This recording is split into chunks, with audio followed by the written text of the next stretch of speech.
राहुल, अमित और रिया हरे भरे जंगल के बीचों बीच खड़े थे।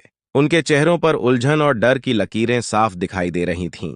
वे तीनों समझने की कोशिश कर रहे थे कि यह सब कैसे हुआ।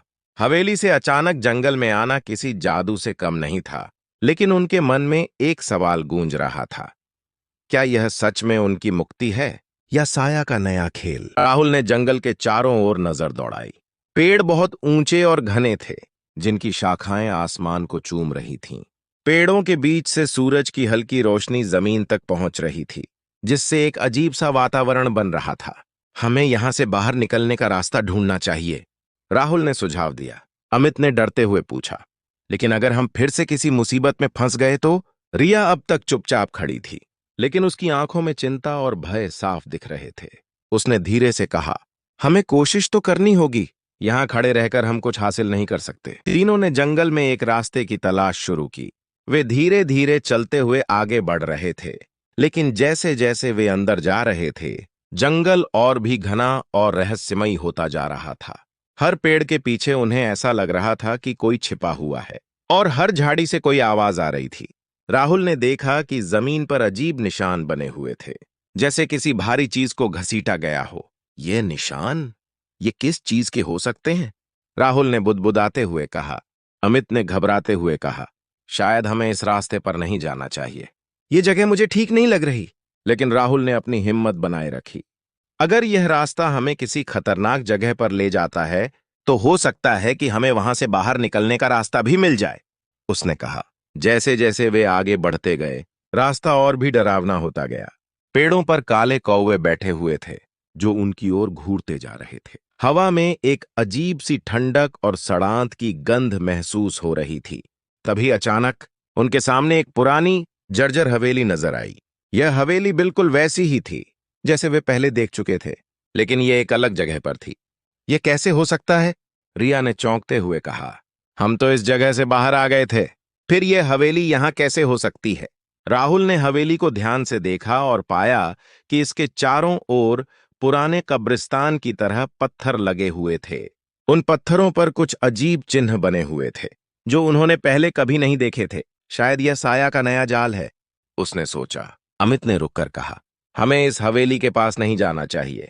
यह जगह पहले से भी ज्यादा खतरनाक लग रही है। लेकिन राहुल ने दृढ़ता से कहा, हमें सच्चाई का सामना करना होगा। अगर हम इस हवेली से बचने की कोशिश करेंगे, तो हो सकता है कि यह हमारा पीछा करते हुए और भी ज्यादा खतरनाक हो जाए। हमें इसके अंदर जाकर पता लगाना होगा कि आखिर क्या हो रहा है। रिया और अमित ने राहुल के निर्णय का सम्मान किया और तीनों ने हिम्मत जुटाकर हवेली की ओर कदम बढ़ाए। जैसे ही वे दरवाजे के पास पहुंचे, दरवाजा अपने आप ही धीरे धीरे खुल गया। अंदर की गंध और भी ज्यादा भयानक थी, जैसे किसी ने सदियों से इसे बंद कर रखा हो। वे अंदर गए और देखा कि हवेली के अंदर सब कुछ वैसे ही था जैसा उन्होंने पहले देखा था, लेकिन इस बार फर्श पर लाल रंग के अजीब निशान बने हुए थे। ये निशान सीधे एक कमरे की ओर जा रहे थे। हमें इस कमरे की जांच करनी होगी, राहुल ने कहा। जैसे ही वे उस कमरे में पहुंचे, उन्होंने देखा कि कमरे के बीचों बीच एक बड़ा काला दर्पण लगा हुआ था। दर्पण के चारों ओर काले धागों से बने अजीब से निशान बने हुए थे। कमरे में हवा इतनी भारी थी कि वे ठीक से सांस भी नहीं ले पा रहे थे। राहुल ने दर्पण के करीब जाकर उसे छूने की कोशिश की, लेकिन तभी अचानक दर्पण में एक आकृति उभरने लगी। यह वही साया था, लेकिन अब वह और भी ज्यादा खौफनाक दिख रहा था। उसकी आंखें और भी ज्यादा लाल हो गई थीं, और उसके चेहरे पर एक भयानक मुस्कान थी। तुमने फिर से मेरी शांति भंग की है, साया की आवाज गूंजी। अब तुम सबकी मौत पक्की है।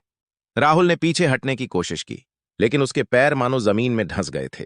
अमित और रिया भी दहशत में थे, लेकिन वे कुछ भी करने में असमर्थ थे। तभी दर्पण से साया बाहर निकला और कमरे में चारों ओर घूमने लगा। उसने अपनी भुजाएं फैलाकर तीनों को घेर लिया और धीरे धीरे उनकी ओर बढ़ने लगा। राहुल ने अपनी पूरी हिम्मत जुटाकर कहा, हमने तुम्हारा कुछ नहीं बिगाड़ा, हमें यहां से जाने दो। साया ने जोर की हंसी हंसते हुए कहा, तुम्हारे पास अब कोई रास्ता नहीं बचा है। तुमने मेरी शांति को भंग किया है, अब तुम सब मुझसे बच नहीं सकते। अचानक कमरे की दीवारों पर अजीब सी रोशनी चमकने लगी और वहीं लाल रंग के निशान जलने लगे। पूरे कमरे में अजीब सी आवाजें गूंजने लगीं, मानो कोई प्राचीन मंत्र पढ़ा जा रहा हो। साया ने अपनी भुजाएं फैलाकर राहुल, अमित और रिया को पकड़ने की कोशिश की, लेकिन तभी एक जोर की आवाज के साथ दर्पण टूट गया और साया का शरीर बिखरने लगा। साया ने चिल्लाते हुए कहा, यह अंत नहीं है, मैं वापस आऊंगा। और उसके साथ ही पूरे कमरे में अंधकार फैल गया। जब तीनों ने अपनी आंखें खोलीं, तो वे एक बार फिर जंगल में थे, लेकिन इस बार हवेली का कोई निशान नहीं था। वे तीनों थके हुए और उलझन में थे, लेकिन उन्हें यह समझ आ चुका था कि साया का आतंक अभी खत्म नहीं हुआ है। हमें यह जगह छोड़कर तुरंत बाहर निकलना होगा, राहुल ने दृढ़ता से कहा। यह साया कहीं और भी हो सकता है। रिया और अमित ने उसकी बात मानी और वे तीनों जंगल से बाहर निकलने के लिए तेजी से चलने लगे, लेकिन उनके दिलों में अभी भी एक डर था।